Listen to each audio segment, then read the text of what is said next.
E aí, pessoal, tudo bem com vocês? Hoje eu vou dar sequência à nossa série de demonstrações contábeis e a gestão. E a gente vai entender um pouquinho hoje mais sobre as demonstrações contábeis. Quais são essas demonstrações? O que elas podem trazer de informação para a gente? O que a gente pode tirar de interessante de cada uma delas? Como eu comentei anteriormente, a gente tem três principais demonstrações contábeis. Na verdade, a gente teria um conjunto de 6 demonstrações contábeis, tá?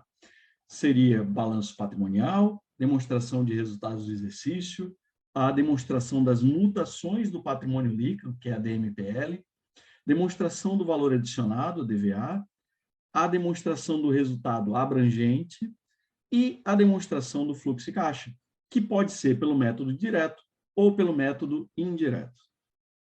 Aqui a gente vai focar nas três principais demonstrações, que são o balanço patrimonial, a demonstração de resultados do exercício e a demonstração do fluxo de caixa. Pessoal, o que essas três demonstrações têm de importante? O que elas trazem de informação útil para a gente? Primeira grande importância dessas demonstrações é que elas mostram fatos diferentes ou visões diferentes sobre o que está acontecendo dentro da nossa empresa. A primeira visão é a visão do resultado econômico. Pessoal, resultado econômico é o resultado que vem pelo regime de competência. Quando eu falo em regime de competência, eu estou falando que a gente vai analisar o fato, vai registrar o fato no momento em que ele ocorre, pelo seu valor integral.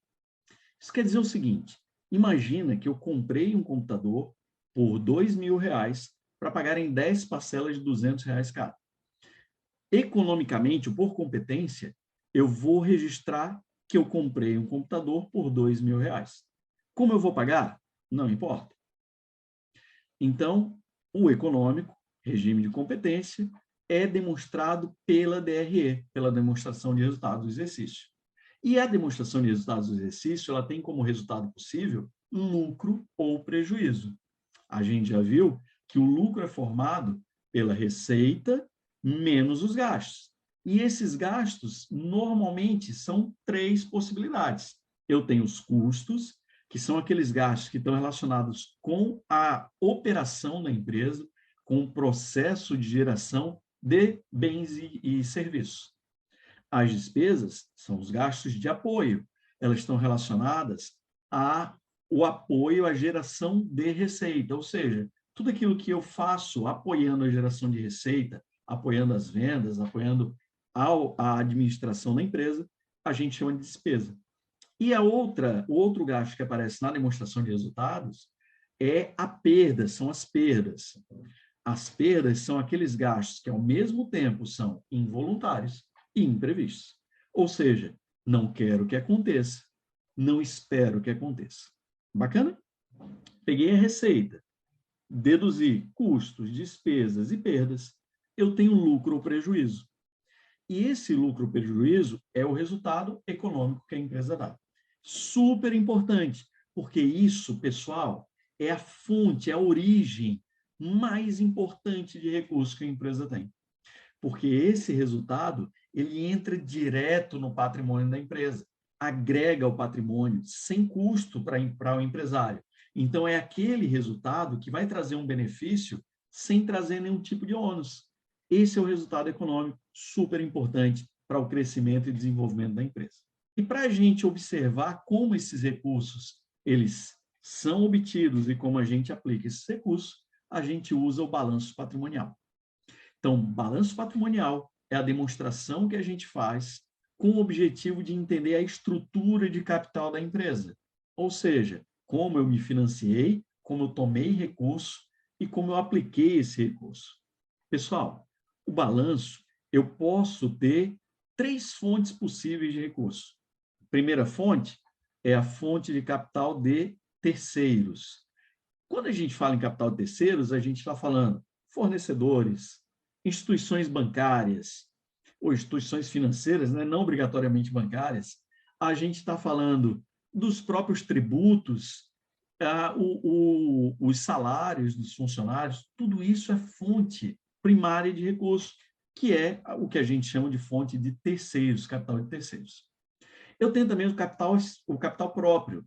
Capital próprio é aquele que o sócio deixa dentro da empresa, que o sócio aporta, que o sócio vai deixando ou reinvestindo dentro da empresa.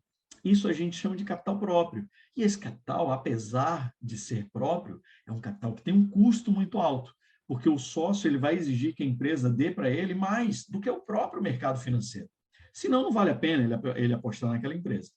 E aí, vocês vão ver que a gente calcula um indicador chamado EVA. Depois a gente vai ter um vídeo específico sobre isso com o Fabiano, que mostra como a gente consegue medir isso daqui, se realmente a empresa está criando valor para o acionista, avaliando exatamente se esse capital próprio está sendo remunerado da forma correta. E a gente tem uma terceira opção, que é a operação da empresa, a própria operação. E essa operação vem exatamente pelo lucro, que eu comentei anteriormente. Tá? Então, pego o recurso de terceiro, do capital próprio da operação, e eu vou aplicar esse recurso. Essa aplicação ela é feita de duas maneiras bem distintas. Pode ser no curto prazo, né? Pode ser com alta liquidez, que é quando eu aplico, por exemplo, dando prazo para o meu cliente, gerando estoque dentro da minha empresa, aplicando esse recurso em aplicação financeira de liquidez imediata ou de uma carência curta, né, até 12 meses. Isso a gente chama de ativo circulante. Tá? É o capital que ele vai girar rápido. Ele, em até 12 meses, ele vai se realizar.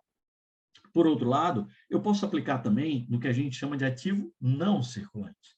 Esse ativo não circulante é aquele capital que ele vai demorar um pouco mais a girar, ou não vai girar, porque eu não vou ter interesse em vender ou me desfazer desse capital, porque é aquela aplicação que vai me ajudar a fazer com que a empresa operacionalize.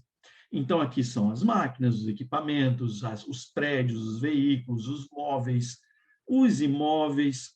Vai entrar aqui também as patentes, os softwares, enfim, pessoal, tudo aquilo que eu invisto com o objetivo de gerar resultado futuro para a empresa, de me ajudar na operação da minha empresa. Então, esse é o meu balanço patrimonial, ele vai mostrar para mim de onde veio o meu recurso, como eu estou aplicando esse recurso.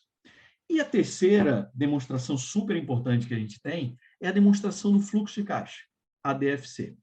A gente pode fazer, como eu comentei anteriormente, de uma forma direta ou de uma forma indireta. A demonstração de fluxo de caixa pelo modelo indireto vai mostrar exatamente como eu parti do lucro do exercício e cheguei à geração de caixa. Ou seja, vai mostrar a diferença entre resultado econômico e resultado financeiro. Ela é uma demonstração bem importante para a gente entender essa diferença, entender aquela pergunta que eu ouço bastante, que é, Holder, você está dizendo para mim que a empresa tem lucro, mas onde é que está esse lucro que não aparece no meu caixa? Então, esse é o grande objetivo da demonstração de fluxo de caixa de forma indireta. Mas, gerencialmente, a gente trabalha também, e até mais, com a demonstração de fluxo de caixa pelo modelo direto. Qual é a grande diferença? É que pelo modelo direto vai mostrar para a gente quanto a gente recebeu no período, quanto a gente pagou naquele período. Então, eu consigo visualizar claramente como o recurso entrou no meu caixa e como saiu do meu caixa. Eu recebi, por exemplo, a venda do meu produto, foi à vista, foi a prazo, eu recebi um financiamento que eu tomei, um empréstimo, eu vendi uma máquina que não era meu objetivo, mas que entrou recurso no meu caixa, isso daqui é as possibilidades de recebimento que eu tenho lá no meu fluxo de caixa. Pelo outro lado, eu tenho as possibilidades de pagamento. E o pagamento pode ser, paguei um fornecedor, paguei o meu salário dos meus funcionários, paguei os tributos, paguei a compra de uma nova máquina para substituir aquela que eu tinha vendido, eu paguei uma parcela do financiamento, devolvi recurso para o meu sócio, né, por meio de distribuição de lucros. Então, se eu fizer uma verificação de quanto eu recebi menos quanto eu paguei, eu tenho a geração de caixa do exercício. Então, geração de caixa é, recebi 500, paguei 300, gerei um caixa de 200. E essa geração de caixa vai ser somada ao saldo que veio do mês anterior, do período anterior, que é o saldo inicial que eu tenho agora. Somei o meu saldo inicial com a geração de caixa, eu tenho o saldo final do período, que vai ser o saldo inicial do mês seguinte. A geração de caixa é um número fundamental, porque ela vai ser dividida em 3 formas diferentes. Eu vou ver o caixa operacional, o caixa dos investimentos, o caixa dos financiamentos. O que eu quero dentro da empresa? Como é que eu quero que ela funcione? Obrigatoriamente que o meu caixa operacional fique positivo. Isso quer dizer que a minha operação está dando resultado, está gerando caixa para mim. A minha operação financeiramente ela é viável, tá?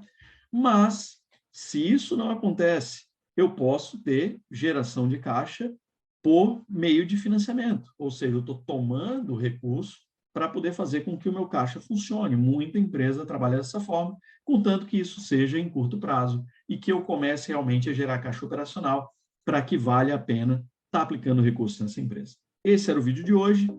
Não esqueçam de deixar o like. A gente vai lançar novos vídeos, novas séries e sempre trazendo coisas novas para vocês. Tá bom? Espero vocês no próximo vídeo. Um abraço e até a próxima.